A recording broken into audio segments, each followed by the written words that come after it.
Good morning, guys and gals. Froggy here. I am behind the wheel of my '02 Suburban, and I just put a new battery in it, and now it won't idle correctly. It won't hold the idle. And I think I know what's wrong. And before you put anything down in the comments, yes, I know there's a little device that you can plug into your cigarette lighter or your OBD2 port, and it will remember the settings for your idle. Yeah, I know that. I didn't do that. I will next time. Anyway, and I'll probably put something down in the comments so you can buy one of those devices. But I think I know how to fix it now.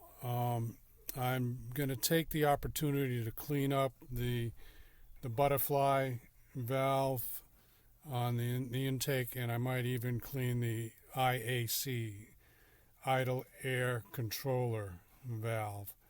And I'll show you how to do those two things. But first off, let's start the truck. It starts up fine, but it just doesn't hold the idle. Let's see if it does it today.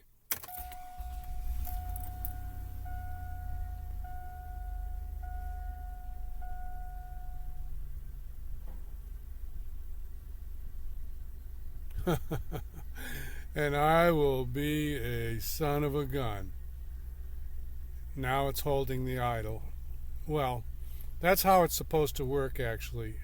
If it does lose the idle, you're supposed to just run the car and drive the car once or twice, and it will remember the settings after you've used the car.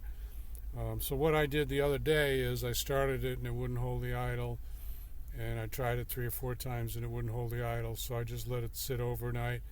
And here it is the next day, and I guess it remembered the idle because now it's working fine. Rev it up, drop it down, it's okay. Let's try the AC. Usually there's not much of a change on the AC because the idle is corrected or controlled for the extra load of the AC compressor. So that's going good, and my AC works fine. That's not part of this video. You know what I'm going to do, just for the heck of it anyway? I'm going to show you how to clean the throttle body, butterfly, and maybe I'll show you where the idle air control valve is. How's that? Okay? Let's pull the car up. First thing, take this beauty cover off. It's a little 8mm screw. Alright, just get your little 8mm socket. And the back of it just kind of hooks underneath a couple of clips back there, right in the middle of your screen. So take that off. Sorry. A picture of the sidewalk. Now, this is the mass air sensor here on this truck. This is an '02 Suburban 1500 model, they call it. There's a more heavier duty one, they call it the 2500. This one's a 1500. 5.3 liter motor. The butterfly for air intake is inside here. I'm going to take this off and show you. And this is the IAC, idle air control unit here. You can buy those for about $100 for an OEM, or about maybe $40 for an aftermarket. I may or may not get into that since the truck is running now, but I wanted to show it to you. But I am going to clean the butterfly in here. So we're going to take this. We're going to take this off. Get a screwdriver, or that might also be 8mm. What do you think? You think we'll get lucky? Yeah, that's 8mm too. So take that metal band off of there. There's a little plastic fastener right here. It goes around a hose and it goes up until this kind of an air box thing here. So you need to pry that apart. I find the easiest way to take this apart is with this clamp here, and then the clamp that I already did over there. And with those three undone, I think this is going to come right off. I need two hands. Don't forget this wire connector here that goes to the airflow sensor. And you might, if it's never been touched before, you might have this little locky thing that you have to pry off the top of this.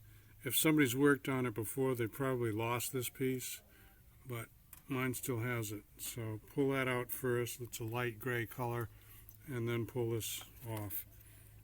And this shows you when your air cleaner has a little suction kind of a tattletale thing that tells you when your air cleaner has been clogged. That just, I think that just sticks in there. Anyway, I don't think it's in the way. I'm going to leave it there for now. Yeah, just those three things. Now be careful of this screen here. Don't punch a hole in that, because then you'll be buying a new one. That is an odd looking thing, isn't it? I think it has something to do with acoustical harmonics and to lessen the sound of the air intake. But it could be something more to it than that. I have no idea. Please put it down in the comments if you know what this weird looking, I don't know, looks like a musical instrument almost. What the heck that all is all about. Put it in the comments, please. Show you this one thing here too.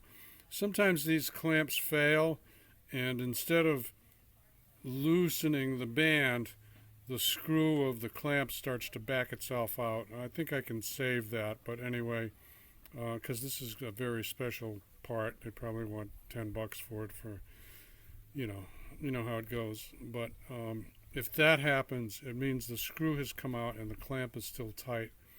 So I'll probably be able to fix that. I'll show you.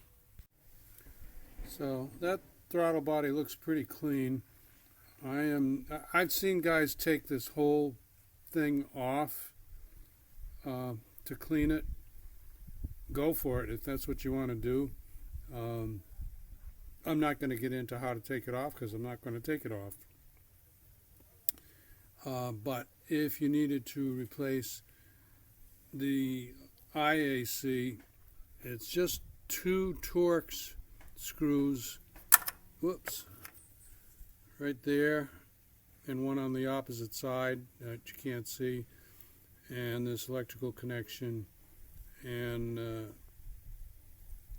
you'd have to figure out a way to get into that other Torx screw, which probably you could do it. Anyway, that's how that would come off. And I'm going to clean this with some throttle body cleaner. And I'm going to take a look at my air cleaner, see how that looks. I have got a K&N air cleaner on this one, so it's a cleanable air cleaner. You don't throw it away, so I suppose that's more environmentally friendly, huh? It's all supposed to, also it's supposed to flow a little better than the throwaway ones. So let's clean this throttle body. I'm going to use this, which a little goes a long way. I think I've had this for more than 10 years. It's supposed to be Teflon safe. Apparently some manufacturers coat the inside of that area with Teflon, I guess. I don't know. Anyway, I'm going to spray it onto a paper towel and wipe it in there. I'm going to be careful not to get any broken rips or shreds of that paper towel in there, because that would not be good. It would be sucked in to the intake manifold and then to the intake valves, and who knows what would happen to it. But anyway, you might want to use a cloth. You can also tear off pieces of a cloth, so I think it's 6 of one, half a dozen of another. If you're careful with paper, you can use paper. So what I'm going to do is wet the towel. I'm going to do that, and then I'm going to wipe all around the area where this circular piece of metal contacts the body, upper and lower. Okay? I'm going to need 2 hands. So there. The easiest way to hold this butterfly open is to use one hand on this right here, this throttle cable device right here. Hold that, and then you can get your fingers in there. One hand on that, one hand in here. So that's all I'm going to do to that. Now I'm going to try, well, let's look at the air cleaner. It's just 4 screws on the 4 corners down there on the other side for the air cleaner. Okay, so this is the K&N. The other side is the side that would get dirty. Let's take it out.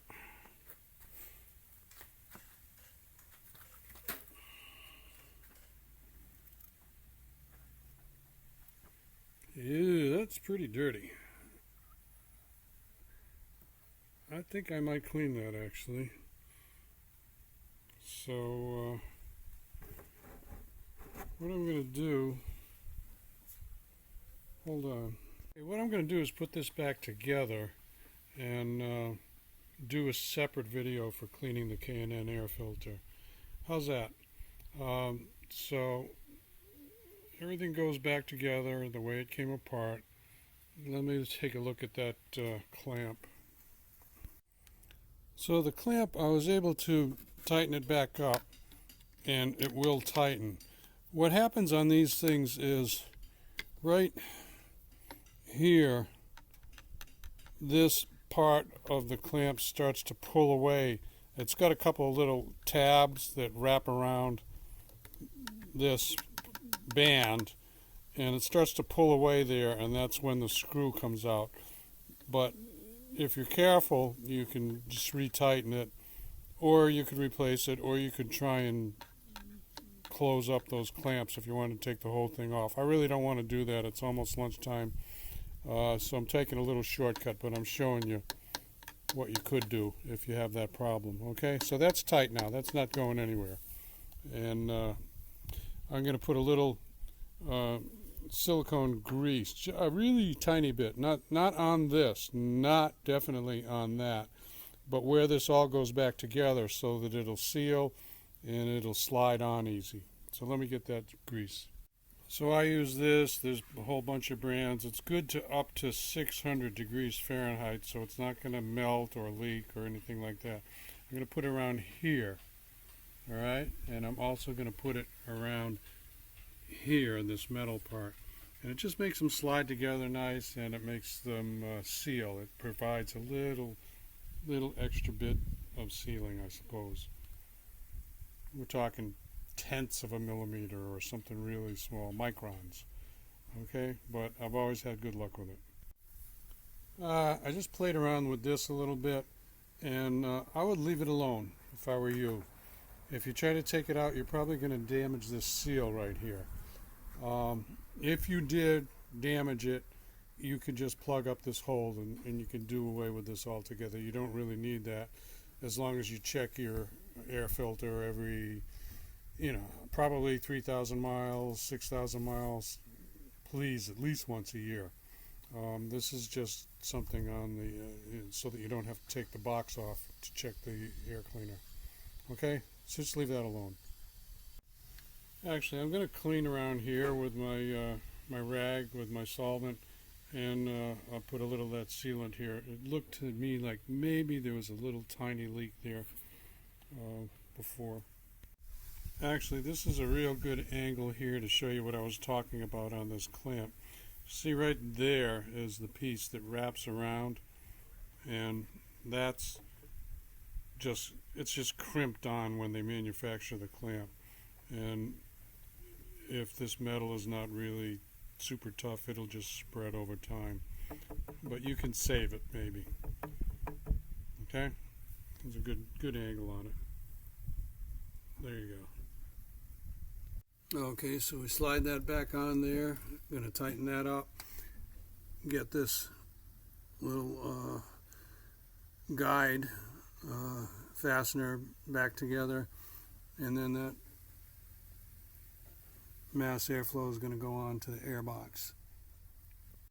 On the other side of the screen are some wires that are connected to this part up here, and somebody might say that you're supposed to be cleaning those wires, and that might be, but I don't have a specific cleaner right on hand that says it's for the airflow sensor wires, so I'm not going to use that other stuff. Might be okay, but I'm not going to take a chance since it's running pretty good. I do want to get to cleaning that air filter. Okay, so I'm going to put this back together onto the air box, tighten up that screw, and that's going to be, put the beauty cover back on there, and then I'm done. So give me a thumbs up or a like if this helps you out. Subscribe to my channel if you want more from Froggy. Ring the bell if you want notification. Be safe, have fun. Froggy out. Bye-bye.